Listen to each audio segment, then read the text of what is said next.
สบายดีสบายดีมื้อนี้มาพบกับช่อง YouTube บ่าวสายคำเด้อบ่าวสายคำมาเที่ยวดงลิงมื้อนี้มาเบิ่งทิวทัศน์ธรรมชาติต้นยางใหญ่เด้อ FC พี่น้องไว้ที่เรือนผ่านเข้ามาเห็นช่อง YouTube บ่าวสายคำอันนี้เป็นแหล่งท่องเที่ยวบัดดงลิงต้นยางต้นยางใหญ่พี่น้องระดับ5-6 อุ้มต้นยางใหญ่อีหลีพี่น้องบ่าวก็บ่เคยเห็นจักเทื่อเพิ่นว่าต้นยางนี่ต้นยางใหญ่อีหลีใหญ่แท้ใหญ่ว่าเนาะ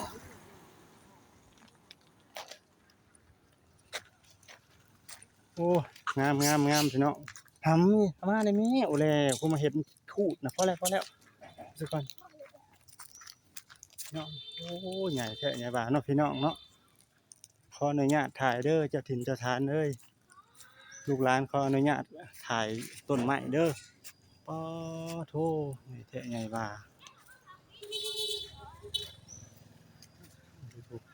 เข้าไปว่าผมดูครับมาติต้นใหญ่เนาะ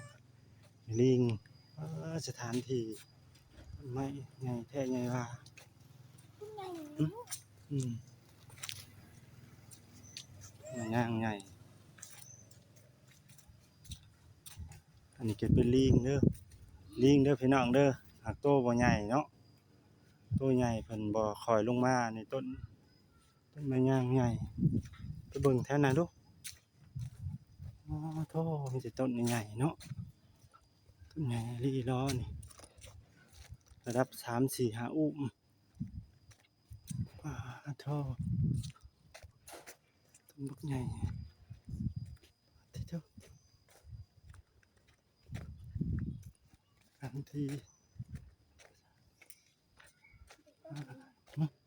มีแต่ต้นใหญ่ๆเนาะครับว้าโธ่ต้นใหญ่ลีลออันนี้เป็นพี่น้องมันก็ต้นใหญ่กันเนาะ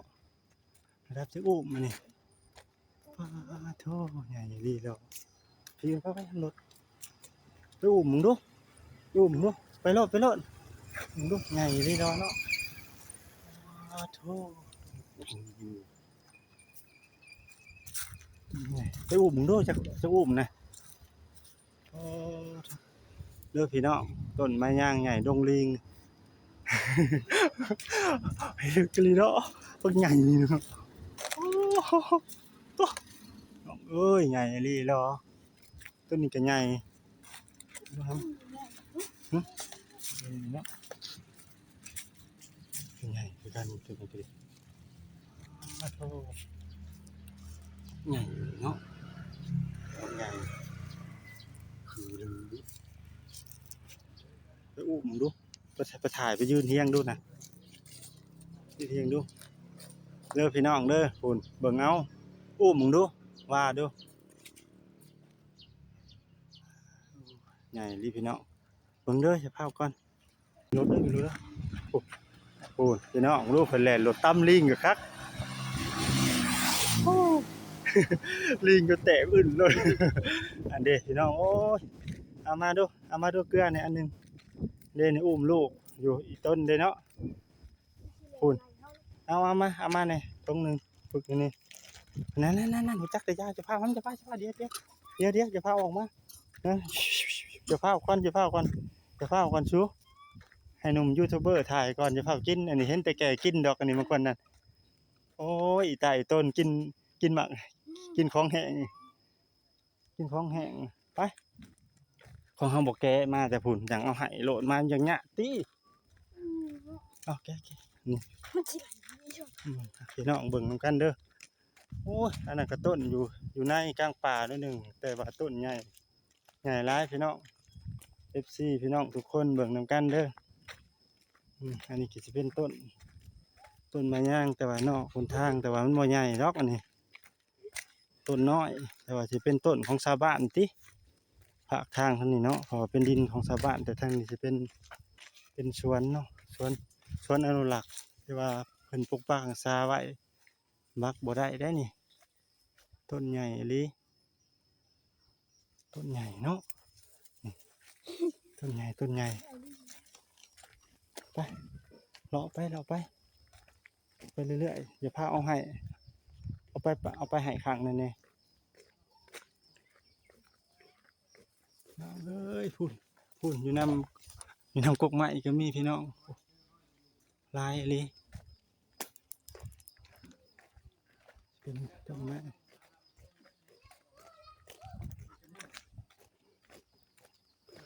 แท่ไหนก็อันนั้นก็แม่นบ่แม่นกันนี่เนาะอันใหญ่ๆเนาะ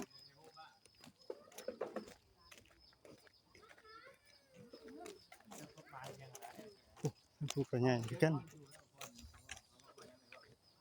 อันนี้สิเป็นห้านค้าเด้อพี่น้องที่สามารถซื้อกินได้พอได้มาท่องเที่ยวนะพี่น้องซื้อขนมไปให้สัตว์กินให้ลิงกินแถวนี้เพิ่นขายน้ำขายเครื่องดื่มขายขนมเพื่อว่าเอาไปแจกยายลิงเนาะเพื่อว่าบ่าวใช้คำก็ซื้อขนมน้ำเพิ่นละสุดหนึ่ง20,000พี่น้องเพื่อว่าไปเลี้ยงสัตว์และเลี้ยงลิงบ่าวขี่รถจักรมากกับมีบอนหับฝากรถจักรเด้อพี่น้องเด้อผู้ใดอยากมาเที่ยวก็บ่แพงเนาะราคา 6,000 กีบกับผักรถพี่น้องลิงนี่ลิงประจำดงเมืองดีใจบ่จะได้ออกกล้อง บ่ได้เบิ่งกล้องเบิ่งแนวกินก็เดียวอยากกินขนมหลายกว่าได้เบิ่งนะ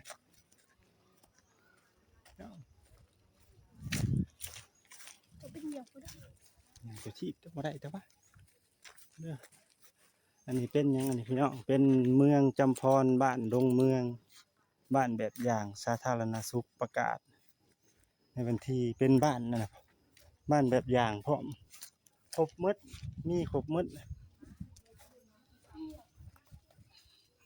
ห้องน้ำบ่ห้องน้ำทรายพุติ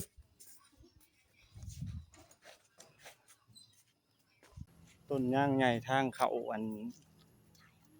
ทางเขานี่นะบ่อนเพิ่นมีป้ายโซ่นี่นะฮอดแล้วดงลิงบ้านดงเมืองพี่น้องWelcome to Monkey Forest โอ้อันนี้สิเป็นหยังอันนี้นะแผนที่แหล่งท่องเที่ยวน้องอันนี้ดิกฎระเบียบจงให้อาหารลิงตามที่กำหนดเพิ่นมีระเบียบของการท่องเที่ยวเนาะพี่น้องเนาะไปเลาะเบิ่งข้างในอันนี้เป็นครัวพี่น้องฮะว่าก็ลงก็กลับคืนมาว่าสิไปลงในใดของซำนี้อันเด้ไปเข้าไปขออนุญาตเด้อเจ้าถิ่นเจ้าทานเด้ขออนุญาตถ่ายช่อง YouTube เด้อสวยสดงดงามเนาะงามแท้งามว่าพี่น้องเอ้ยอันนี้แหละธรรมชาติของประเทศลาวเฮาที่ว่าเป็นธรรมชาติมีป่าไม้ที่เพิ่นอนุรักษ์ไว้หลายร้อยปีพันปีพี่น้องเบื้องต้นอันไม้ย่างดงลิงนี่ประมาณ1,000 ปีอันนี้เป็นครัวไม้ที่ว่าเพิ่นเฮ็ดให้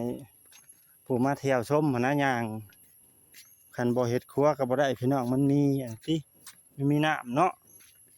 มันมีน้ำพี่น้องเฉพาะเพิ่นจึงเฮ็ดครัวมีน้ำแต่ว่าย่างมาบ่ได้นะโอ้เพิ่นก็ลงทุนบ่แม่นง่ายเด้นี่เนาะเฮ็ดนี่ก็ได้แต่ว่าเข้ามาเที่ยวชมนะพี่น้องค่าฝากรถนะ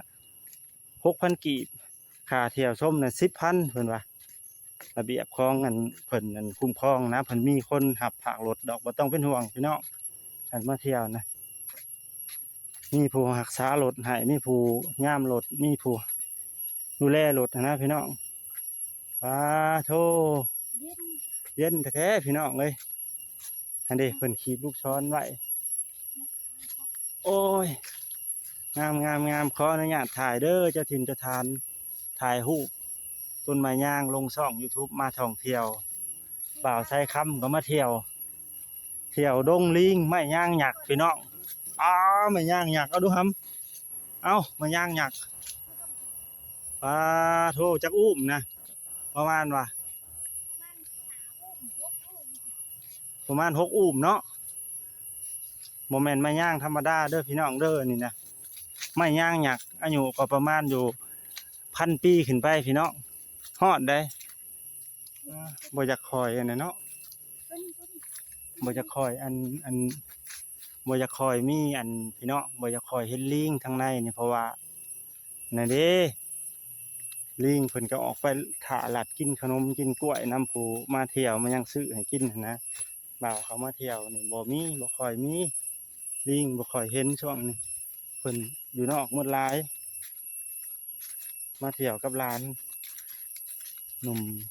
ยูทูบเบอร์น้อยอันย่างก่อนเป็นจังคืออันย่างก่อนอ้าวอันเด้เห็นบ่จีกได้ไหมจักช่องน่ะขนมน่ะจีกแน่เพราะว่าเห็นพอให้กินนะขนมน่ะโอ้งามพี่น้องงามอันนี้เหรออันนี้จะเป็นด้านในของอันสวนดงลิงเด้อพี่น้องเด้อสวนอนุรักษ์ของเมืองจำพรเฮาอีกทงหนึ่งเอาเข้าไว้คือเก่าไปยัง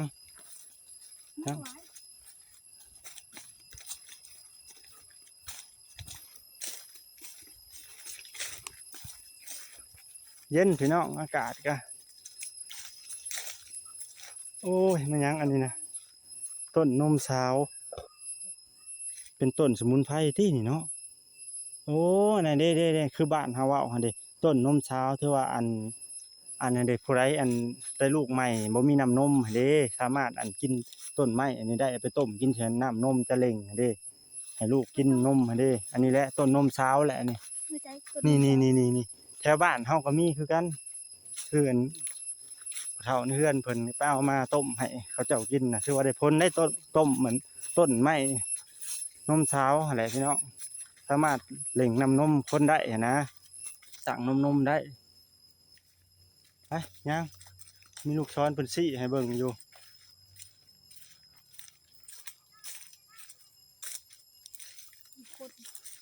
นี่บ่คนเลาะไปเรือนหอโอ้มีต้นไม้ใหญ่เนาะอันนี้ก็ต้นใหญ่คือกันต้นยังอันนี้นะต้นไห้พี่น้องอันนี้เพิ่นที่นี่ป้ายบอกเนาะต้นไห้ต้นนั่นงามพี่น้องงามธรรมชาติแท้ๆสวยสดงามพี่น้องเอ้ยบรรยากาศดีเย็น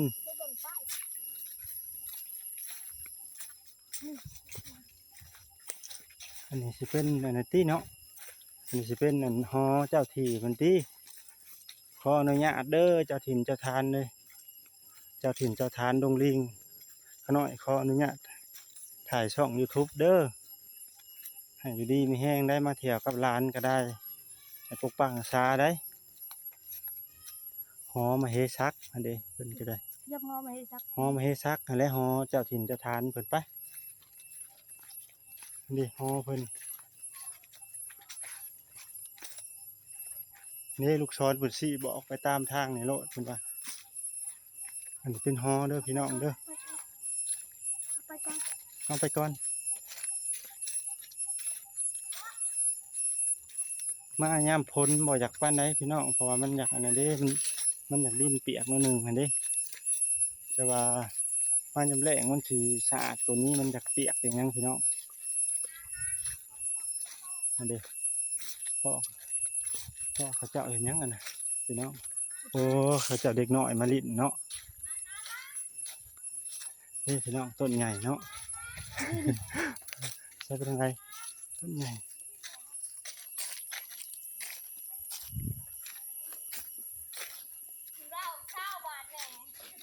มาได้ใช่ครับได้บ่เจ้าอยู่บ้านได้น่ะมันต้องเมื่อไว้ซะเอาข้าวกล้องโอ้ยพ่อจะบอกกันเนี่ยเอาโอ้ข้าวกล้องนำข้าวกล้องเอาคนดังหรือเปล่าเนี่ยคนดังคนบ่ได้ดังดอกกันบ่เว้าแต่อันปักเลอะนะได้ยังครับได้ยังก่อนนะไม่ยังโอ้ยไปยิงไปดูเนาะเจ้ากันเนาะดูเอาตัวใหญ่เลย ยังไปขายยิงไปขายบ่ เด้อ มันมีซะบ่แท้นี่ นี่ ลายเนาะขอบใจ ได้ที่บ้าน แม่งตะโอดเขาเจ้าอ่ะ คือเฮายิงนั่นแหละ ก็กะลิยังโอ้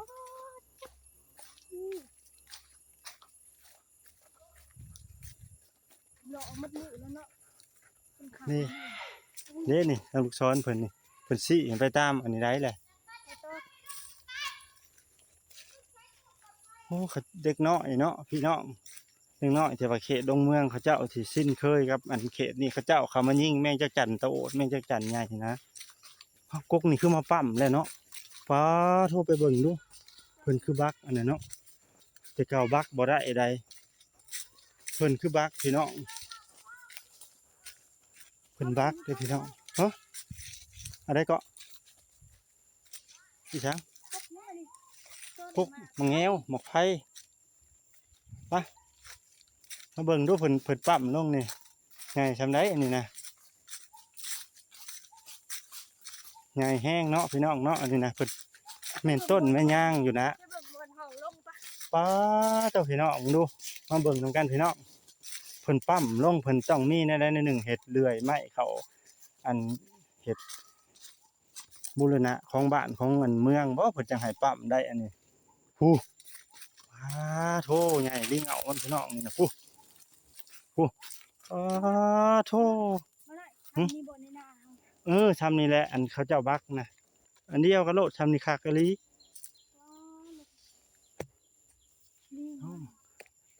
ใหญ่ลิพี่น้องเอ้ยว้าโธ่ขึ้นไปอันที่ยืนเฮียงดูนะยืนเฮียงดูฮะอันล่มลงมาแล้วยืนเฮียงดูอย่าไปจนคุ้งพูนพี่น้องโถมนหัวเบิ่งเอาดูพี่น้องคน11 12ปี13ปีมายืนทางน้โอ้แต่ว่าโกนเนาะโกนคือว่าบ่ได้ร้ายบักลงกะซะใบเอาเป็นเลยครับมันไปผิดทางเพิ่นอันซี่บอกบ่ได้เด้โอ้ม่วนพี่น้องเอ้ยมาเที่ยวข้างทำบิดของบ่าวชายคำผู้ได้เลื่อนผ่านก็มาเห็นก็ให้อันฝากกดติดตามให้บ่าวให้เด้อพี่น้องเด้อน้อง FC ใหม่ทุกคนอันนี้สิเป็นอันนี้ตี้อันนี้สิเป็นครัวอันน้ำมันเซจำพรเฮาตี้นี่พี่น้องโธ่มาเบิ่งน้ำเซจำพรก่อนพี่น้องอันนี้น้ำจีพี่น้องแม่นแหละน้ำเซจำพรหลัดไปใส่อันบ้านห้องลำจันทร์นี่เบิ่งกันนี่มีทางรถไทยเนาะมีทางรถไทยข้างในเนาะโธ่น้ำเฮาก็ลงหั่นตินี่นะน้ำท่วมบางหนึ่งได้นี่เฮาก็ลงน้ำพี่น้องอันนี้เป็นน้ำเซจำพรเด้อพี่น้องเด้อเบิ่งโธ่ตรงนี้นะน้ำลงข้างในบ้านเนาะพุ่นน้ำลงทั้งพุ่นอันเด้มือก่อนนะพี่เหมือนฝนตกนะขึ้นสูงลีรอนี่น้ำเฮาก็ลงนี่เบิ่งพี่น้องโธ่เบิ่งพี่น้องอันนี้เป็นหิมตะพังลงลิงเด้อพี่น้องเด้อเป็นเซจำพรอันน่ะขัวขามอันพุ่นอยู่ไกลเบิ่งเนาะพี่น้องไปกลับไปแต่ต่อแล้วนะไป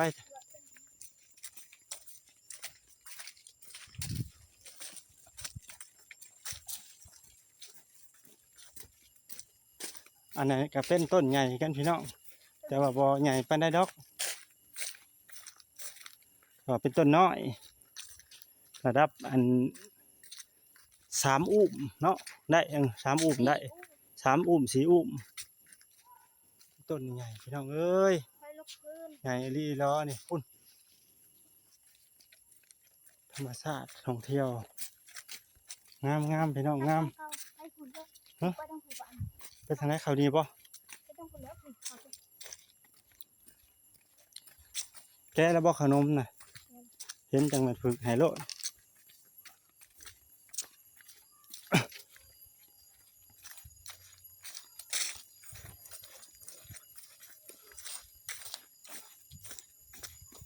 ไม่ใช่บ่อนทางเข้ามานะ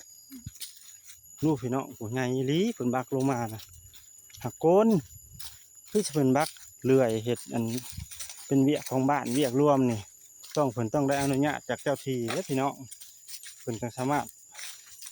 ตัดกรงไม้ใหญ่ได้ฉันบ่ได้ได้ไปบักโลดนี่บ่ได้ เดินที่ทางไหน หึ อะไรก็ เดินต่อ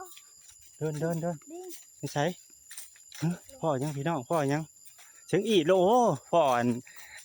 บ่าวคนงามเพิ่นนั่งโอ้ชาวคนงามเพิ่นเนาะอันนี้นั่นๆๆๆเอาลงมาให้แน่เอาไปแห้งลีละง่ายกล้องบ่ละง่ายกล้องเด้อพี่น้องลีฮะไม่ใช่ไม่ใช่ มีร่องน้ำไหม โอ้อันนี้พี่น้องเด้โอ้เอ้าโอ้เอ้าเหยียบแล้วโอ้ยเพิ่นละง่ายกล้องพี่น้องพูน โดดเลยพูนโลดโอ้เดี๋ยวอยากมาเป็นอันพระเอกในช่อง YouTube เพิ่นแห้งแล่นหนี้ซ้ำไม่ใช่ป้ายน่ะแม่นบ่บ่แม่นลงแล้วบ่ลงป้ายลงอันหนทางไปแล้วบ่ แม่ ไม่ใช่เอ้าตื่นหมดพูนได้ป้ายเพิ่นนี่ ได้บังนะพูดนะ บ่ได้บ่แม่นได้บ่ บังแผนที่เลยนะ อันเด้เพิ่นทางเพิ่นสิไปนี่ บังแผนที่ ไป อันนี้สิเป็นศาลาพี่น้อง บ่บอนเจ้าคายเขาก็ได้ที่ ตอนเมื่อก่อนเพิ่นขายนะอยู่ในกินเดี๋ยวนี้เพิ่นบ่ขายแล้วแต่ว่ามันอันน่ะมันมียุงมีหยังเขาจะเอาบ่เข้ามามันหกมันอันนั้นเด้ ที่บอนเพิ่นเนี่ย ฮะ ร้อย ช่างนี่ เพิ่งผู้ออกให้งานเพิ่งผสมพันธุ์มีใช่บ่ อันนี้นี่จะเบิ่งนี่ โอ้ ร้อยทาง เพิ่งต้นเพิ่งโอ้ยนี่ไสเพิ่งน่ะมีบ่นี่บ่มีติเขาเจ้าเพิ่นเห็นในเบิ่งซื่อๆพี่น้องต้นใหญ่นี่ก็ได้ สูง ยังก่อนยังก่อนต้น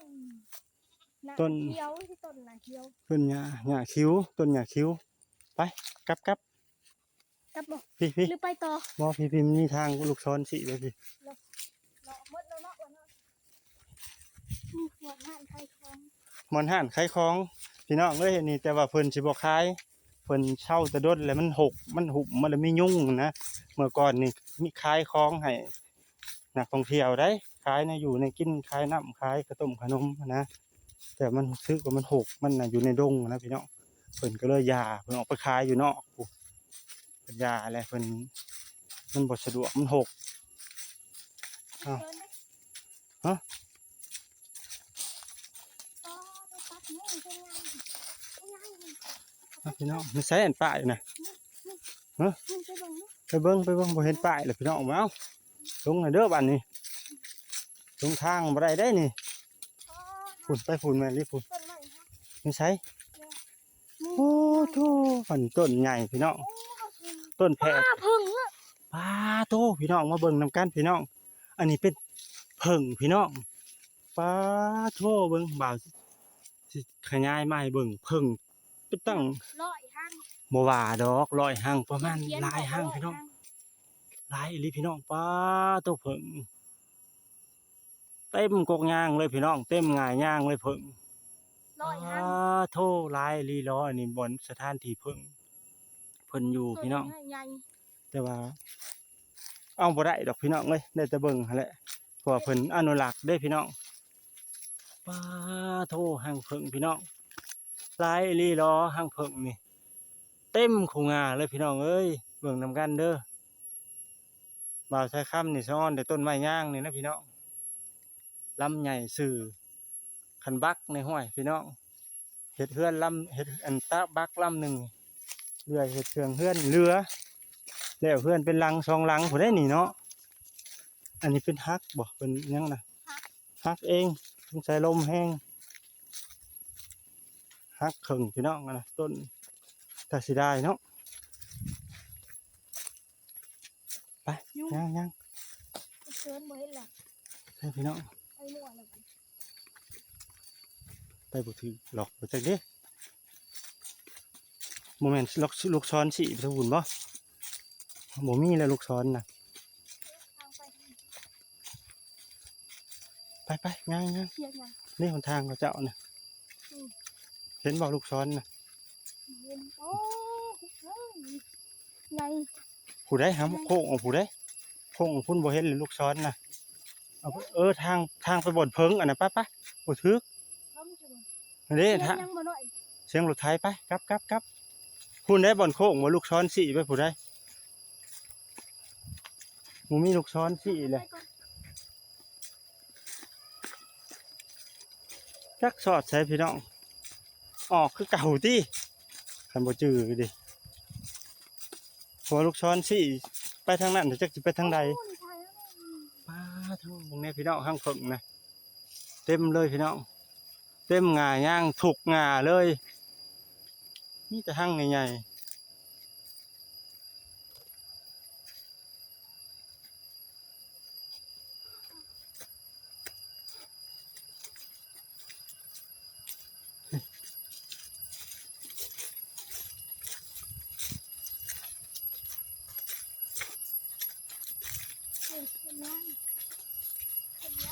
ต้นย่างพี่น้องใหญ่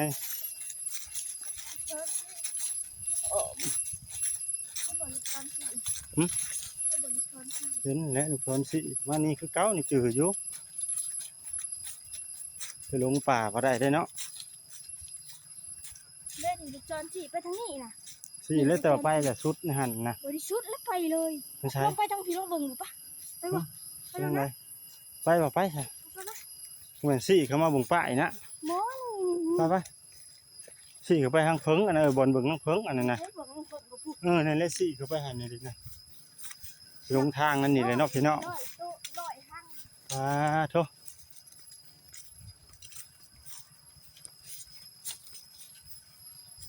เป็นทางเดิน มีใช่มีใช่บ่หนทางอันป้ายลูกศรสิน่ะบ่มีแต่ว่าบ่ได้มีได้หมดแล้วกลับทางเก่าไปบ่ได้ดอก คือบ่ไป กลับทางเก่าเฮาก็จืออยู่ดอก ร้อย งามหลายพี่น้องอันนี้สิเป็นอัน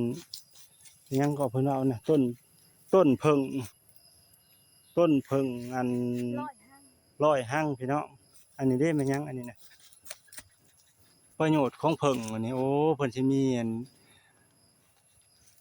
นความหมายของแต่ละอย่างนะพี่น้องเพิ่นสิบอกหมดคุณภาพของเพิงคุณประโยชน์ที่ว่ากินน้ำเพิงนะพี่น้องไปกลับคืน อันนี้บอกลูกจอนสิไปเบิ่งทางเพิ่น แม่นแหละกลับคืนก็ได้จืออยู่ นักเลาะอยู่นะคะยังบ่จบ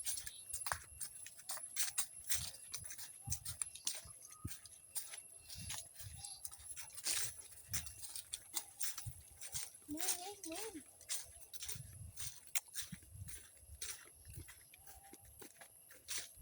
ถ่ายอะไรมันยาก นี่ใช่โอ้เห็นเอากี่เทิงพู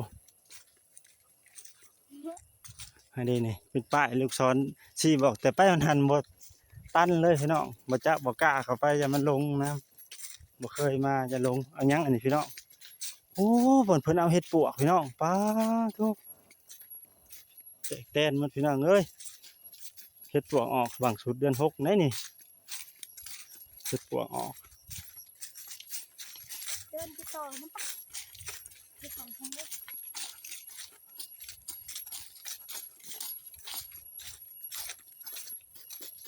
จืออยู่มานี่เดี๋ยวไปหันย้อมเลยไปหันน่ะมันบ่มีป้ายบอก เนี่ยมันบอกไปทางพี่ ยุ่งนะในเทิงนี่ทุกเนี่ยเอาแล้วเอาไข่จะใส่หัวแน่บอมนะเอาพี่น้องเอ้ยกลับคืนพี่น้อง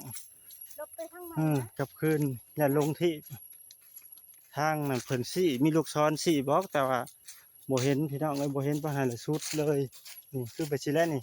แต่ไปหันผัดชุดเลยบ่าวก็เลยว่ากลับคืนซะก่อนอย่าลงทางลงในป่านี่แหละเป็นป่าบ่ใหญ่ดอกแต่ว่ากลับคืนซะก่อนโอ้งามพี่น้องเอ้ยอันนี้เป็นหอมให้ซักรักเมืองคันสิเว้าพี่น้องคันสิเว้าตามบ้านเฮาก็รักบ้านรักเมืองนั่นแหละที่เพิ่นปกปักรักษามาหลายทศหลายศตวรรษหลายร้อยหลายปีหลายพันปีพี่น้องคือบ้านเฮาก็หอพุตตาหั่นแหละพี่น้องเปรียบเทียบแต่ละอันนี้เป็นหอมเฮซักของเพิ่นปกปักรักษาเด้เพิ่นคุ้มครอง แม่น้ำลำธารหลายร้อยหลายพันปีเด้พี่น้อง หึ เขาเบิ่งปะ บ่มีป้ายบ่ไปบ่ไป เดี๋ยวว่าสิเดี๋ยวสิ บ่เข้าไปบ่มีป้ายนะยังว่าบ่ไปก็อย่าบ่มีไปไปไป นี่ไปต่อนะ ไปต่อ สิไปทางไหนก่อนไปถามแล้วก่อนปะถามแล้วก่อนนี่ต้นย่างค่ะ ต้นยางอันนี้สิเป็นน้ำเด้อพี่น้องเอ้ยน้ำหลายพี่น้องเอ้ยแต่เขาเจ้าไปนะเขาเจ้าก็ยังออกมาคืนช่องพ่อเมียน่ะเขาเจ้าเว้นว่าสิไปเลยหมดไปเฮาก็พอแล้วเบิ่งซำนี้เลาะไปตะพุ่น จะไปแบบ มันหมดแหละ ไม่ได้ทางสิ เบิ่งกับต้นไม้คือเก่า อยากไปตามทางอยู่นะ หึ อยากไปตามทาง ไปตามทางโค้งไปตามพุ่นซะ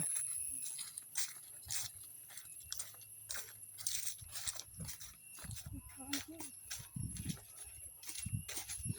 ยกออกมาแล้วบ่ขนม ตกเลย ยกออกมาให้อันน่ะกิน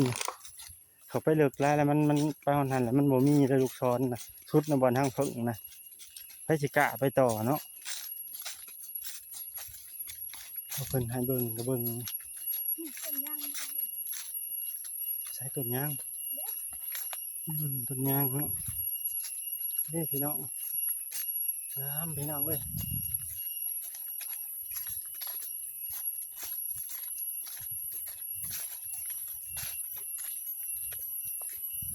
ตะกอน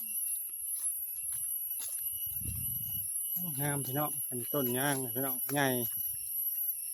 ระดับ3 อุ้มพี่น้องตัวนี้ตัวนั้นก็ใหญ่ตัว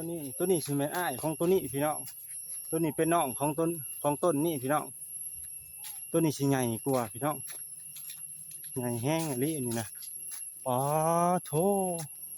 หมดอีพออีแม่มาย่างพี่น้องเอ้ยรถ10 ล้อยังเอาไปบ่ได้รถพ่วงโอ้พี่น้องใหญ่ดี ไม่ได้ลองไปนั่งบนลงบ่ง บ่ไปนะบ่มีฮอดป้ายเขาเจ้าบ่ได้สิไปทางนั้นสิไปจัง เอาปะปะ ฮะ เอาลงบ่ ไปเบิ่งหน่อยหนึง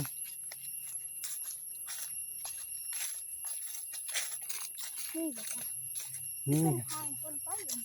นี่ทางคนไปนะ นี่เล่นแต่ขนมน้ำห้อยขนมมาให้ บ่เข้าไปก็อย่าครับบ่ลงเลิกเลย นี่ไป บ่มีฮอดป้ายยังเขาบ่ได้ให้ไปแบบนี้ ได้เบิ่งกบงาน เบิ่งหาดิต้นเพิงน่ะงอบ่คือเก่าน่ะเห็นอยู่น่ะ ที่ต้นที่ อันนี้นะเรียกไปก็เห็นน่ะอันนี้พี่น้องอ้าโธ่พี่น้องเอ้ยต้นใหญ่อีหลีหรอบ่มีลิงเด้อพี่น้องเด้อทางในนี่เพราะว่าออกไปหาหลัดกินขนมอยู่ทางนอกพี่น้องป้าโธ่ออกไปว่ามดูหนุ่มยูทูบเบอร์น้อย ได้อยู่ประมาณนั้น4 อุ้ม5 อุ้มป้าโธ่อันนี้ไม่ย่างหยักพี่น้อง ยืนเบิ่ง ยืนเบิ่ง1 ต้น 2 ต้น 3 ต้นพี่น้อง ยืนเอียงไว้ แทนที่สิงามกันเนาะพี่น้องมันหลายร้อยปีได้อพี่น้องเอ้ยนี่นะประมาณ1,000 ปีผู้ใดอันต้นไม้นี่อายุนี่1,000 ปีขึ้นไปบ่าวว่าได้ นี่ อันนี้นี่ ตัวนี้เป็นน้องของตัวนี้ ตัวนี้นี่ก็เป็นนั่นน้องของตัวนี้ใหญ่กว่าหมู่พี่น้องคันสิเว้าง่ายๆเด้อพี่น้องเด้อ3 ไอ้น้องอยู่นํกันอันนี้นะต้นไม้ย่างหยักพี่น้องเอ้ยไม้ย่างหยักบ่แม่นไม้ย่างธรรมดาเด้ ใช้เป็นย่างหยักนะได้อยู่ให้อยู่หน้าเฮาแบบนี้ห้วยเนาะขายต้นเดียวนี่ก็เหลือได้หมดมันหยังกะต้นใหญ่พี่น้องเอ้ยว้าโธ่แสงท่องเที่ยวของดงลิงใหญ่พี่น้องอันนี้ก็ใหญ่คือกันแต่ว่าหักบ่อันนั้นปานใดบ่อยากทั้งเงาบ่จักงามเนาะทั้งเทิงซื่อเอาไปก่อนไปก่อน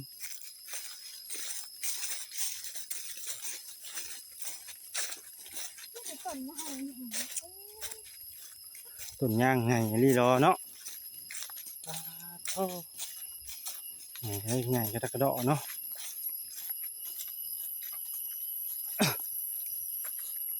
บ้านบ่เคยเห็นต้นย่างใหญ่ปานนี้ใหญ่แท้ใหญ่ว่าพัดแต่เกิดมาบ่เคยเห็นจักเทื่อพี่น้องเอ้ยมันย่างหยักบ่าวท้ายคำเฮาก็เคยเห็นบ่ได้กลายมาเขตดงลิงนี่10 ปีแล้วพี่น้องแต่ว่ามาเบิ่งมาเที่ยวสละเวลามาเที่ยวพี่น้องเขามาฮอดถึงทีอันนี้ก็ต้นย่างหยักกันเนาะนี่แม่นอีหลีว้าโธ่พี่น้องเบิ่งเอาเด้อเบิ่งนำกันพี่น้องว้าทิโธ่ใหญ่ๆพี่น้องเอ้ยอันนี้ก็มีไอ้พี่ช้างบ่าวคนงามเอาให้เพิ่นกินเอาให้เพิ่นกินเด้เอาจกมาหนึ่งใช่ไหมเอาให้ดิทิมไปนี่ให้ดิเอากินเลยให้อยู่ดีมีแห้งเด้อให้ผัวอันเอาขนมให้นี่ให้ร่ำให้รวยเด้อเอาเข้าช่อง YouTube บ่ งามเลยแหละงามเนาะหลักอายเฉยเอาเขากล้องเอาหลักอายบ่นั่นเลี้ยวหน้าเลี้ยวหลังนั่นเอาไปอันนี้จะออกมาแล้วพี่น้องเพราะว่าเขาไปมันนั่นเด้มันลูกศร4บอกนะมืดแหละมืดอันบอลนั่น4บอกก็เลยลบมาอย่าลงพี่น้องเขาไปหลุดชุดกลับออกมาแล้วพี่น้องเอ้ยไปเบิ่งน้องภูต่อพาโธ่เกิดสิได้มาก็บ่ได้ง่ายเนาะผ่านอุปสรรคพี่น้องเอ้ยมายามฝนเข้าทางยังเกาะก็บ่ได้น้ำท่วมกลับคืนเพิ่นว่าน้ำท่วมเพียงเสาไฟบ่เพิ่นว่าบ่าวก็เลยย้านบ่กล้าเอารถจักรขึ้นเรือโง่เมื่อทางบ้านนาคูดงดอกไม้กลับมาทางพี่ได้กลับออกมาเด้อพี่น้องเด้ออันนี้สิเป็นอันบ่อนผากรถพี่น้องเพิ่นนั่นขับผากรถแต่ว่าไผมาเที่ยวก็สามารถผากรถได้เพราะบ่ต้องเป็นห่วงว่ารถสิเสียเนาะ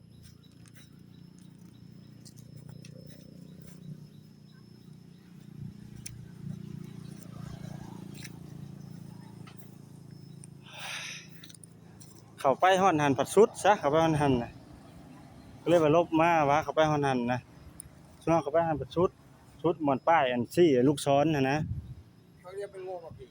ฮะโง่มาผีคืนเมื่อไรเฮาไปฮอดแต่บ่อนนั่นน่ะได้บ่อนห้างเพิ่งนะชุดเดียวทางมันโง่มาผีคืนใช่บ่กระเลาะมาเลยมันมีทางเลาะมาเดี๋ยวทางเลาะมาพวกพึ่งเลาะมาเขากลับคืนน่ะได้มันเลาะมาเลยจะฮอดผีกลัวโอ้เฮาผัดไปเฮานั่นผัดไปฮอดไปเบิ่งงานผู้เพิ่งบักละลายน่ะผัดชุดบ่นั่นลูกศรซี่นะก็เลยว่าเฮากลับคืนว่ากลับมาเบิ่งแนมเบิ่งป้ายแนมเบิ่งลูกศรคือเก่ามาเลยเกี่ยวมานี่เราไปบ่ทางตลาดไปก็ยาแหละเจ้าไปหาเจ้าไปกลับคืนมาให้ไปเลาะเบิ่งน้ำกันป่ะอันบ่ให้ถามในมาย่างนี่ปรากฏว่าอันคิดไล่เพิ่นประมาณฮอดบ่พันปีต้นใหญ่นะอายุมันฮอดบ่เนาะใหญ่อีหลีต้นฮอดได้พันปีเฮาอ่ะเนาะได้อยู่3อุ้ม4อุ้มอันนี้ก็ห้อยพวกกันเช้ามาแต่สังมาแต่สัญญาบอกมายังเมาหอบ5คนได้จังหอบเงามันหาโอ้เขามาก่อนแล้วเขาก็ว่าได้ครับบ้านเจ้าบ่มีเขาบ่มีจะคงไปหนอกไปน้อยเขาว่าไม่ใหญ่ไปเชียบ่มีแหละระบนหมดแล้วอันนี้มันแต่ต้องบ่ได้ก็ได้มันแต่ต้องได้ขึ้นเขาเฮ็ดหมดแล้วอันต้นนั่นน่ะเพิ่นไปยังจังบักลงต้นนั่นน่ะปักใหญ่นึงปั๊มลงโอ้โกนเนาะเอาป้อนแน่น้อยนึงป้อนเพิ่นแน่เด้พี่น้องเด้